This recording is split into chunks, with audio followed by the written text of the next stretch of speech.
It's really good. మీకు అందరికీ job opportunity వచ్చింది, అవునా?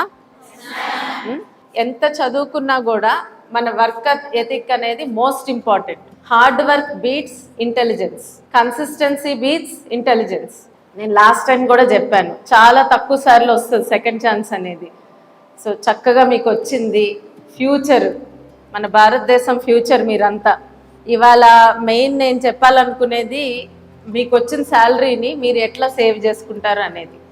సో లైఫ్లో ఒక 3 ఇష్యూస్ ప్రతి వాళ్ళకి ప్రాబ్లంగా అనిపిస్తాయి. ఆ 3 విషయాలు ఏంటి?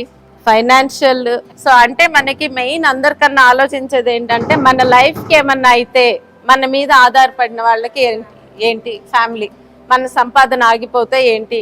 రెండోది, ఎమర్జెన్సీస్ వచ్చినప్పుడు ఒక 6 నెలలు మీరు వర్క్కి వెళ్ళలేకపోయారు, అప్పుడు ఏం చేయాలి?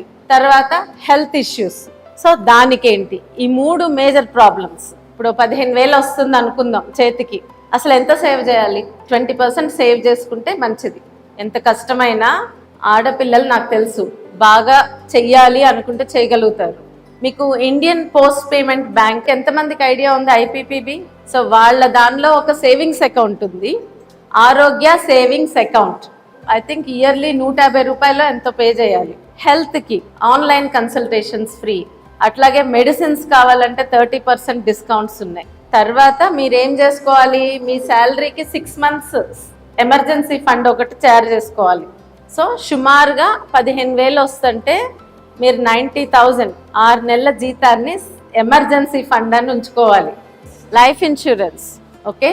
ఆ లైఫ్ ఇన్సూరెన్స్ కూడా పోస్టల్ డిపార్ట్మెంట్లోది ఒక మంచి లైఫ్ ఇన్సూరెన్స్ ఉంది. సంవత్సరానికి 800. పొరపాటున యాక్సిడెంట్ అయితే ఆల్మోస్ట్ 15 lakhs వరకు కవరేజ్ వస్తుంది, 10 to 15 lakhs. ఇప్పుడు హెల్త్ ఇన్సూరెన్స్. హెల్త్ ఇన్సూరెన్స్ మీకు ఎవరికన్నా ఆరోగ్యశ్రీ కార్డ్స్ ఉన్నాయా? ఓకే. సో అదైతే మీరు దాంతో సేఫ్గానే ఉంటారు. మరి నెక్స్ట్ వచ్చేది మీ రిటైర్మెంట్. సో దానికి ప్రావిడెంట్ ఫండ్ అంటే ఒకటి ఉంటుంది. ఇవన్నీ గవర్నమెంట్వి, నేను మీకు గవర్నమెంట్యే చెప్తున్నాను. ఆ 20% అన్నాం కదా, ఆ 3,000లో ఇవన్నీ చేయాలన్నమాట. అప్పుడప్పుడు గవర్నమెంట్ ఏంటంటే మహిళల కోసం ప్రత్యేకమైన కొన్ని స్కీమ్స్ తీసుకొస్తుంది. అవేమన్నా వస్తున్నాయేమో అని చెక్ చేసుకుంటా ఉండండి. సో ప్రావిడెంట్ ఫండ్ అనేది ఇంపార్టెంట్. ఇంకా వీలైనంత వరకు ప్రతిసారి జాబ్లో కూడా చదువుకోండి.